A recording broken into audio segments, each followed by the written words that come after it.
Dəyərli dostlar, sizə növbəti maraqlı məsələlərdən birini təqdim edirik.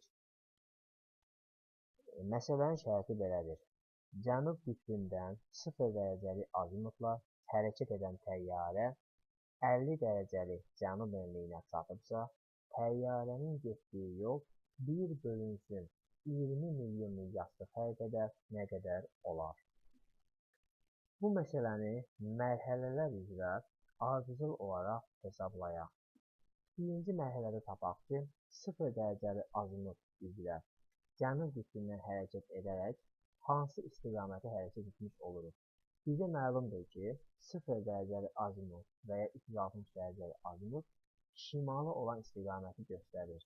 Yəni, təyyarə cənub qütbündən şimala doğru hərəkət edir və 50 dərəcə cənub enliyinə çatıbsa, getdiyi dərəcə fərqi tapmaq üçün qütbə aid olan 90 dərəcədən təyyarənin çatdığı məntəqə 50 dərəcəni çıxırıq, alırıq 40 dərəcə. Deməli, birinci mərhələdə tapdıq ki, təyyarə cənub qütbündən hərəkət edərək 40 dərəcə yol gedib, yol qət etmişdir. İkinci mərhələdə dərəcənin neçə kilometrə bərabər olduğunu, gedilən məsafənin neçə kilometrə bərabər olduğunu hesablayarıq. Və 0 dərəcə azimut o deməkdir ki, şimala doğru istiqamətə hərəkət edir. Bu o deməkdir ki, meridian üzərində, meridian boyunca hərəkət edir. Və ona görə də meridian boyunca 1 dərəcəli qövs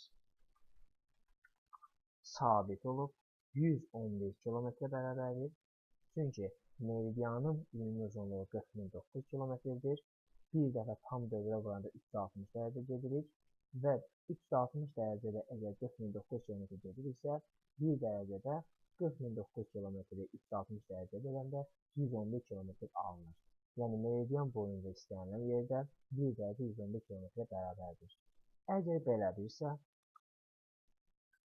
40 dərəcə isə bərabər olar x. Və buradan tapırıq ki, x bərabərdir 4440 kilometr. Deməli, məsələnin ikinci mərhələsində tapdıq ki, təyyarə 4440 kilometr hərəkət etmişdir. Və gəlirik üçüncü mərhələyə.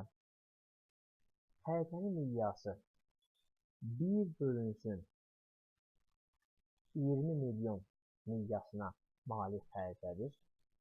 Bu o deməkdir ki, 1 santimetrə 200 kilometr düşür. Əgər 1 santimetr 200 kilometrə bərabərdirsə, o zaman x santimetr bərabər olur 4440 kilometrə.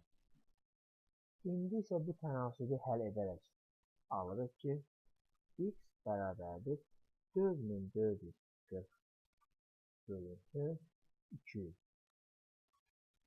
Və bunu hesablayaraq alırıq ki,